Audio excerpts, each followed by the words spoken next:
Mycoplasma सुने जी, bunchy top of बनाना सुने, bunchy top है तो बंची टॉप ऑफ बनाना है। हाँ, तो इसको क्या है कि हम लोग फील्ड से रिमूव कर देते हैं। अभी सकर्स में भी इन्फेक्शन आ गया तो हमारी रतून है, आगे हमें बढ़ाना ही नहीं है। जो ये निकला है देखिए दूसरे प्लांट को इफेक्टिव हाँ, ये दूसरे पे भी फैलता है।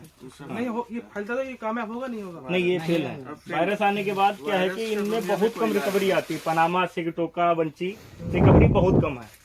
तो ये डिजीज जो इन्फेक्टेड प्लांट हैं उनको काट के आप फील्ड के बाहर कहीं सॉइल में दबा दीजिए। जितना डिवरी प्लांट डिवरी करने के बाद भी नहीं होगा? नहीं, ट्रीटमेंट के बाद वायरस का ट्रीटमेंट बहुत कम आती है। कम आती है, किया है मैंने, लेकिन कम आती है। वेक्टर को मार सकते हैं, वायरस नहीं। दूसरा आप लोगों का एक तो ये है कि इसमें सिलेक्शन, जैसे हम लोग क्या है जब फर्स्ट कटिंग लेते हैं, बनाना क्या है अगर मैनेजमेंट अच्छा है तो 10 साल तक भी काट सकते हैं।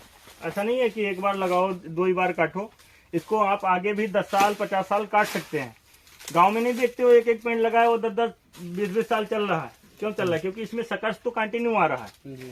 तो जो सिलेक्शन होता है सकर्स का, जो हम लोग बच्चा बेबी सिलेक्ट करते हैं, तो बनाना में आप मोस्टली देखिएगा कि साउथ, इधर साउथ है अपना, मैक्सिमम जो फ्लावरिंग होगी वो साउथ डायरेक्शन में ही होगी। दक्षिण को ही फ्लावरिंग आती है, ठीक है?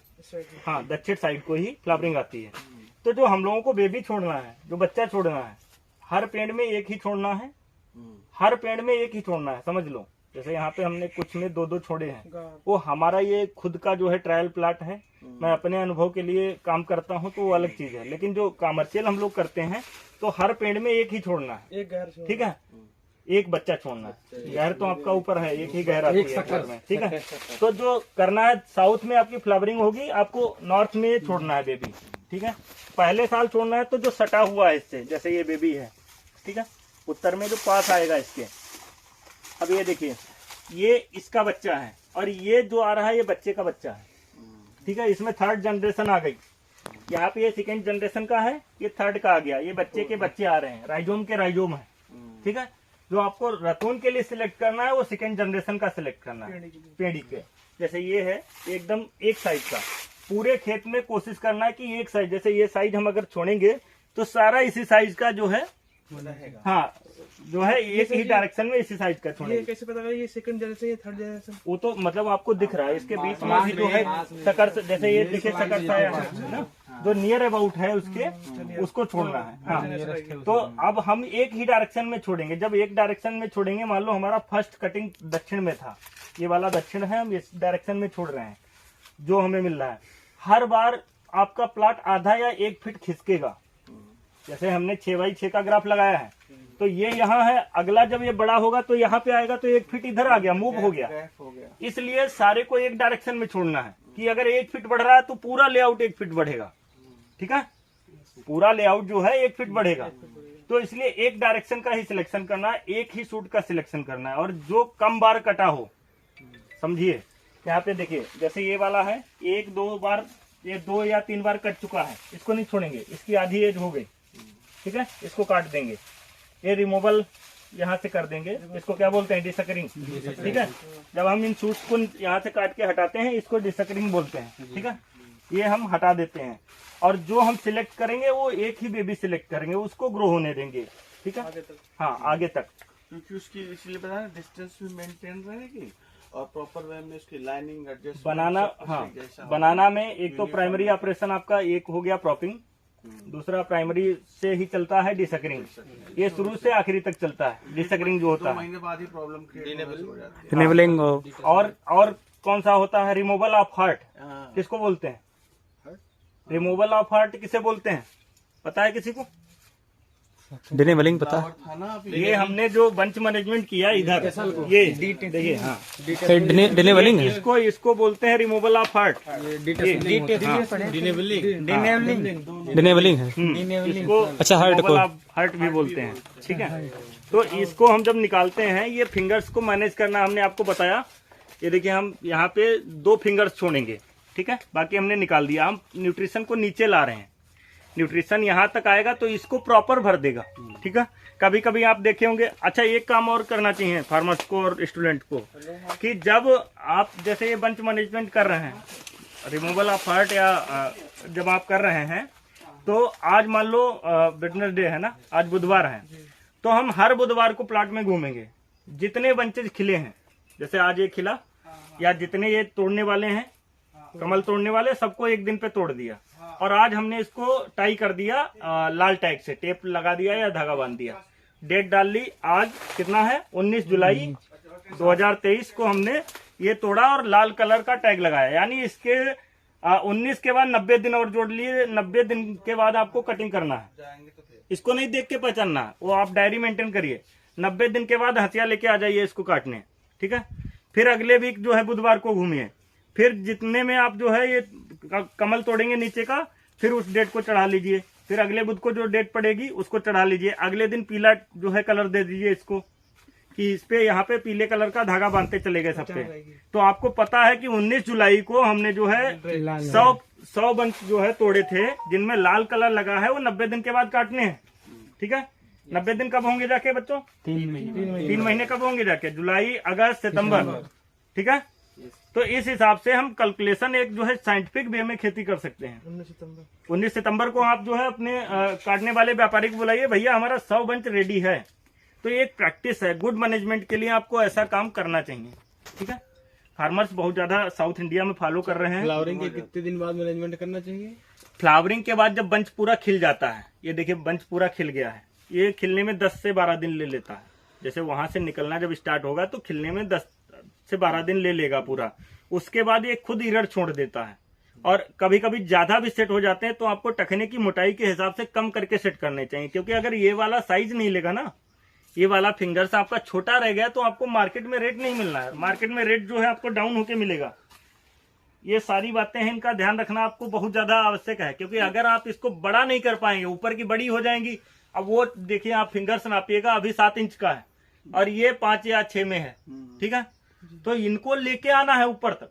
अभी बड़ा बंच एक गहर था, वो कट गया है, नहीं आप लोगों को दिखाते हैं हम। तो ये जो है चीजें पूरा यहाँ से वहां तक मैनेजमेंट करने के लिए किया जाता है। बनाना कंप्लीट हो गया, कुछ और अभी? नहीं, बहुत बढ़िया है कि नहीं? कुछ सर इनकम क्या? 2 पौधे जहाँ एक पास है, उसमें हम देख रहे हैं एक में फला एक में नहीं है। हाँ, वो क्या है कि जो हम लोगों ने ये शक्कर सिलेक्ट किया था ना, इनका एज ओड इवन है, एक साथ एज के नहीं है। कोई छोटा था कोई बड़ा था, जैसे अभी इसको छोड़ा इसको छोड़ा, तो जो एज में फर्क है ना, इसलिए वेरिएशन है। बाकी वो आ जाएगा, टाइम पे आ जाएगा अपने। पेड़ के लिए सर जी पौधा कब से स्टार्ट कर उसको, मतलब अभी जुलाई और अगस्त में रतून छोड़ दिया जाता है। जो बच्चा है वो छोड़ जाना है, निकल जाए। उसके ऐसा नहीं होता कहीं किसी मदर प्लांट से कोई जब फ्लावरिंग होती हो तब उसको छोड़ें, या फिर नहीं, उसका सीधा सिस्टम है। ये ले लो, इधर से फार्मर को एक हेक्टेयर में कितना इनकम हो जाएगी? अगर भैया ऐसा है कि जैसे पर एकड़ अगर 6x6 में लगाएंगे, ठीक है, 36 स्क्वायर फीट एरिया हो गया, तो 1245 यानी 1250 पेड़ लगता है एक एकड़ में, पर एकड़ में।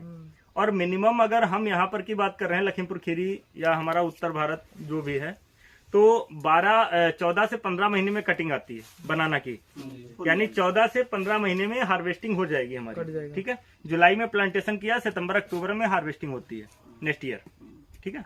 तो एक बंच का वेट हमारा 25-30 किलो का एवरेज जाता है जब पूरे खेत का औसत निकालेंगे। अगर बढ़िया ऐसा जैसे एवरेज प्लाट है, बढ़िया प्लाट है तो 40 तक भी जाता है, लेकिन एक एवरेज जो काउंट करेंगे वो 25 से 30 केजी का एक बंच, एक लूम का जाना तो नहीं लालू? नहीं, तब ठीक है। एक लूम जो है 25 से 30 केजी वेट लेके जाता है। तो अगर हम इसका वेट जो है काउंट करेंगे ऊपर से यहाँ तक, तो ये अगर 30 केजी का एवरेज दे गया, ठीक है।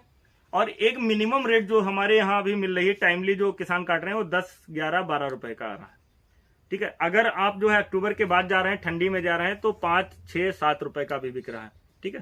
तो एक औसत रेट टाइमली वाले की 10 रुपए केजी का है, 10 रुपए केजी, 1000 रुपए क्विंटल। अब ये 30 केजी माल है तो 300 रुपए का ये लूम हो गया, ठीक है। एक पेड़ का लूम जो है 300 रुपए का एवरेज आ जाता है। तो पूरे खेत में कितने लगा है? 1200 काउंट कर लो, 50 हो सकता है, डैमेज हो जाए, मोर्टिलिटी हो जाए, तो 1200 तो है। 3.5-3.5 लाख का आउटपुट पर एकड़ का आता है, जिसमें कल्टीवेशन कास्ट भी अभी 1.5 लाख 170 तक जा रही है, ठीक है। कल्टीवेशन कास्ट निकाल के आपको 2 लाख तक बच जाता है। तो ये हो गया फर्स्ट कटिंग का। सेकेंड में जब आप रतून लेते हैं, जैसे मेरा रतून है, रतून में मेरा 20 से 25 हजार जो है मात्र खर्चा हुआ है। रतून में मेरा पौधे का नहीं हुआ, निराई गुड़ाई का नहीं हुआ, और ये रतून जल्दी भी आता है इसमें, क्योंकि अभी क्या है, जैसे इसका ये लूम काट लेंगे, इस वाले का ये लूम काटेंगे, तो इसके 3 से 4 पत्ते ऐसे काट के इसको छोड़ देंगे। लूम काटने के बाद पौधे को नहीं काटेंगे, क्योंकि हम लोगों को क्या करना है कि ये लूम छोड़ देंगे, 3 पत्ते छोड़ देंगे ऊपर, 3 पत्ते जो है वो भोजन बनाते रहेंगे और इसके बेबी को सपोर्ट करेंगे। बनाना का एक नेचर है कि ये अपने बच्चे को रिवर्स एनर्जी देता है। ये जो है क्या करता है, रिवर्स एनर्जी जो इसके स्टेम में यहाँ पे भरी है ना, जो स्टोर किया इसने यहाँ पे, ये रिवर्स एनर्जी देगा। जो इसने खाया है, बेटा आप इधर ही रहो, इधर से इधर बच्चों को भी दिखाइए ना, जो इसने खाया है, जो इसमें टखने में इसने स्टोर किया है, ये रिसाइकिल रिस्टोर एनर्जी करेगा। तो ये अपने बेबी को इसको खिलाएगा, इसको पालेगा, इसको बड़ा करेगा। तो हमारा 50% कास्ट तो इसमें जो भरा है उसी से बच गया। तो हमें रतून जरूर लेनी है। और बनाना ऐसी क्रॉप है, आपका मैनेजमेंट बेस्ट है तो आप 10 साल 20 साल भी काट सकते हो। ऐसा नहीं है कि आप एक बार ही काटे और उसको हटा दिए। अभी हमारा क्या है, अगर हम चाहें तो अभी फिर रतून छोड़ सकते हैं, 3rd भी मेरा आएगा, 4th आएगा। लेकिन क्या है कि सेकंड में जो प्रॉब्लम आती है वो बीटल की प्रॉब्लम बढ़ जाती है, क्योंकि यहाँ प्लांट डिब्रीज ज्यादा होती हैं, प्लांट्स के पार्ट्स रेसिड्यू पार्ट्स पड़े हैं। तो इसमें क्या है कि हमारी प्रॉब्लम्स बढ़ जाती हैं, बंच मैनेजमेंट करने में थोड़ा दिक्कत आती है। रतून में फर्स्ट में है ये बीटल का प्रकोप ही नहीं होता है, तो थोड़ा सा जो है किसान को सजग रहना है। लेकिन हार्वेस्टिंग 20, 25, 30 किलो का एवरेज वो 10 साल तक देता रहे। ये ट्रेसिंग अगर यही बंद सब छोड़ेंगे। है जो ये रिमूवल ऑफ हाँ, लीव्स है ये ना? सर एक्चुअली सब यहाँ से अभी काट क्लीनिंग के। होगी पूरी, हाँ। जो है 2 दिन अभी धान की रोपाई चल रही थी। इसी तो, सब से हाँ, अटैक अभी क्या है उसको छिपने के लिए यहाँ पे क्या है, ये ड्राई लीव्स है ना, इसी में वो छिप जाता है। देखो ये तो ऐसे हाँ, कटिंग है। इसी में वो छिप जाता है। तो जब हम इसको अभी क्लीन कर देंगे, और यहाँ पे क्या है, हम डिकम्पोजर चला देते हैं। पेस्ट डिकम्पोजर पूसा का है जो, उसको हम लोग क्या करते हैं कि 4-5 दिन मल्टीप्लाई करके यहाँ पे फोलियर स्प्रे कर देते हैं, या इरिगेशन सोर्स के साथ चला देते हैं। तो ये जल्दी डिकम्पोज कर देता है। इसमें ऐसा नहीं पूरा मल्च था, ये पूरा जो कटा था प्लांट वो पूरा मल्च था, लेकिन हमने 2 महीने में पूरा डिकम्पोज कर दिया। एकदम गला दिया हाँ, इन्होंने तो वो मिट्टी बहुत में। बेस्ट चीज है। उससे क्या कि सॉइल की इमेज भी बढ़ गई, क्वालिटी भी इम्प्रूव कर गई और आपका प्लांट भी बाहर निकल जी। आया। और यहाँ पे हमारे यहाँ आप देखिए, अभी 4 बूंद गिर जाएं, थोड़ा हल्का सा बौछार होगा तो सारा केचुआ ऊपर आ जाएगा। इस फील्ड में सर इतना केचुआ है कि मैं इसमें कोई कल्चरल प्रैक्टिस नहीं कर पाता हूँ। देख रहे हो, अभी ये सब केचुए ये सारा बीट है केचुए का। सब मैं अगर यहाँ पे फावड़ा चला दूं ना इस टाइम रेनी सीजन, कम से कम 10 केचुआ एक फावड़े के साथ मरेगा। ये इसीलिए इनको इस समय मैं कुछ हलवा नहीं करता रहता है। हूँ। देखो हाँ, सभी जगह पूरा और generally ये आपको किसी सारी खेत मिट्टी में जो है, ये केचुआ देखिए नहीं है। पूरा जो है ये पूरा पूरे एक तरह पूरे से स्पोर्स पूरा उन्होंने भी- खोल के रखे हैं। वर्मी आपका कंपोस्ट फ्रेंड्स है। टिश्यू हाँ? हाँ करो फ्रेंड्स है आपका। ये फ्रेंड्स भी है, अपना फ्रेंड्स है, और वास्तव में ये फ्री ऑफ कास्ट जो है काम करता है। इसको क्या चाहिए, इसको प्लांट का जो बेस्ट पार्ट है उसको डालिए, उसको आप यहाँ डालिए। उसके खाने के लिए जब भोजन होगा तो वो ऑटोमेटिक मल्टीप्लाई होगा। और हम बनाना लीव्स, बनाना पार्ट से ही डिकम्पोज करते हैं। अभी बारिश हो जाए ना सर हल्की से, सारा केचुआ इतना ज्यादा बीट यहाँ पे पैर नहीं रखा जाएगा। इतना मैंने एक बार, मेरा इसमें पपाया लगा था 2 साल पहले इसी फील्ड में, तो पपाया में इंसेक्टिसाइड का बहुत स्प्रे होता है। तो वायरस आ गया था, तो इंसेक्टिसाइड 7वें दिन 8वें दिन हम कर रहे थे। तो एक दिन बारिश हो गई और मैं इंसेक्टिसाइड कर रहा था। उसके बाद मैं जैसे ही उधर से करते आया, इधर वापस गया और 10 मिनट बाद दूसरी लाइन उसी रिपीट जब गया, तो भैया क्या बताऊं, कम से कम 10,000 केचुआ मरा पड़ा था। 10,000 केचुआ ऊपर पड़ा था, तड़प तड़प के मर रहा था। मैंने स्प्रे वहीं रोक दिया। हमने कहा पैदा हो या ना हो, मैं जो है स्प्रे नहीं करूंगा। तब से मैं बनाना प्लांटेशन किया हूँ। इसमें जो भी है मैं यहीं डिकम्पोज कर रहा हूँ, कोई दिक्कत नहीं, सारे खा रहे हैं, अच्छे से पल रहे हैं। आप मेरे प्लाट में जितना ये मेरा रेडियस कवर है, आप कहीं पे भी जाइएगा पूरा सब केचुआ केचुआ मिलेगा। क्योंकि इसमें सिर्फ हम जो है पैराकॉट लगाते हैं जब घास बड़ी हो जाती है, तब वो भी महीने 2 महीने में क्लीन करने के लिए। बाकी कोई कल्टीवेशन नहीं कर रहे हैं, नेचर से ही पैदा कर रहे हैं इसको। अभी कोई कल्टीवेशन नहीं किया, ना जुताई ना खुदाई। ना होता तो केचुआ देखने को ना मिलते। सबसे पहला इसका जो सिम्टम्स है, जो खेत में आपके जो वर्मी है, वो सिर्फ इसीलिए है कि ये वो नेचुरली है, एक तरह से देखा जाए। दूसरा मैं आप लोगों को एक चीज और बता दूं कि हमारा जब पपाया लगा हुआ था तो हमने क्या किया, मल्चिंग की। यहाँ पे गन्ने की लीव्स होती हैं, तो गन्ने की लीव्स से हमने मल्चिंग की। तो मल्चिंग में हमने एक चीज नोटिस की, आप लोग देखते हो किसान पेस्टिसाइड की दुकानों पे जाना, सबसे ज्यादा दवा लेने आता है, तो भैया हमारे यहाँ दीमक है। सबसे ज्यादा आपको अगर समस्या मिलेगी दीमक की मिलेगी, ठीक है। तो दीमक का जो नेचर है, दीमक कभी भी जो है लिविंग चीज को नहीं खाती। पहली बात तो जो लोग घबरा रहे हैं, जो लोग दौड़ के जा रहे हैं, पैसे बर्बाद कर रहे हैं, वो गलत है, वो समझ नहीं पा रहे। नेचर समझो। दीमक क्या है कि रेसिड्यू पार्ट्स को खाती है, डेड पोर्शन को खाती है। तो दीमक को खाना दो ना, वो भी तो गाय है हमारी, खिलाओगे नहीं तो मरेगी ही। जो आदमी अभी आप हो यहाँ, आपको खाना नहीं दें, कब तक आप नहीं खाओगे? कच्चा पक्का जो मिलेगा सब खाना शुरू कर दोगे। तो जब हम अभी क्या कर रहे हैं, हम लोग रोटावेटर चला रहे हैं, माचिस लगा दे रहे हैं, जहां पे प्लांट्स का रेसिड्यू पड़ा तुरंत जला दिया। सबसे ज्यादा दिक्कत वाली बात है, जला देते हैं। जलाने के बाद अब उसमें क्या है, जो हमारे माइक्रोब्स हैं, जो हमारे बेनिफिशियल इंसेक्ट्स हैं, सारे डेड हो गए ना। पूरा हमने क्या किया कि जो हमारा इन्वायरमेंट था उसमें जो नेचुरल हमारे जो मित्र कीट थे उनको तो हमने खत्म कर दिया। तो अभी दीमक को खिलाओ, दीमक को मारो नहीं। दीमक को जहर से दीमक मरती नहीं है। आप कोई भी दवा डालो, कॉलोनी उसकी इतनी पॉपुलर होती है कि वो छोड़ के नीचे चली जाती है। दीमक कभी खत्म नहीं होती, उसकी कॉलोनीज इतनी ज्यादा बड़ी होती हैं। दीमक को मारने के लिए अपने पैसे मत बर्बाद करो, दीमक को खिलाओ, दीमक को मल्चिंग करो, उसको आर्टिफिशियल भोजन दो। जहां पे दीमक का प्रकोप दिखे, आप सूखी जो है घास फूस या जो भी आपके पार्ट्स हैं, रेसिड्यू पार्ट्स हैं, गन्ने की पत्तियां, ये सब आदि चीजें जो है मल्चिंग करिए। दीमक आपके प्लांट को डैमेज नहीं करेगी। पपाया में मैंने स्टडी किया सर जी, मैं जब मेरा मल्चिंग था तो उस पर दीमक ने बाम्बी बना दी, अपना घर बना दिया। कॉलोनी पूरी डेवलप हो गई 1 फीट तक। तो मैं भी घबराया, हमने कहा ये तो पौधे को डैमेज कर देगी। फिर मैंने क्या किया, और पत्तियां वहां पे डाल दी। हमने कहा इसको खिला के मैं देखता हूँ क्या होता है। मैंने और पत्तियां जब डाली तो उसने क्या किया कि कॉलोनी और ऊपर बढ़ा दी, उन पत्तियों के ऊपर वो colony step by step 3 feet height तक मैं दीमक की जो है कॉलोनी लेके आया। आप समझिए, वो मिट्टी का अपना घर बनाती गई 3 फीट हाइट तक। पपाया में सिर्फ उसके फ्रूट का एरिया जो है उसमें टच हो रहा था पपाया का। 3 फीट हाइट तक दीमक ने मेरे पौधे को 1% नुकसान नहीं पहुंचाया। मैं उसको खाना देता गया बस। तो ये कहाँ की साइंस है कि दीमक नुकसान पहुंचा रही? भाई उसको खाना खिलाओ ना, मारने की जरूरत क्या है? कंपोजर भी बना रहा है, खा रहा है वो तो क्या है ना, पोर स्पेस बना रहे हैं आपके लिए। केचुआ और दीमक दोनों काम आपके लिए कर रहे हैं, लेकिन समझो उनके नेचर को समझो। हम लोग नेचर को नहीं समझ रहे। किल करने के चक्कर, किल किसी को नहीं कर सकते हो। अगर किल कर रहे होते तो हमारे बाबा पर बाबा भी मार रहे थे दीमक को। हमें मारने की जरूरत नहीं पड़ती। दुश्मन एक होता है, एक बार में ही मार दिया जाता है। वो अगर दुश्मन होता तो खत्म हो जाता।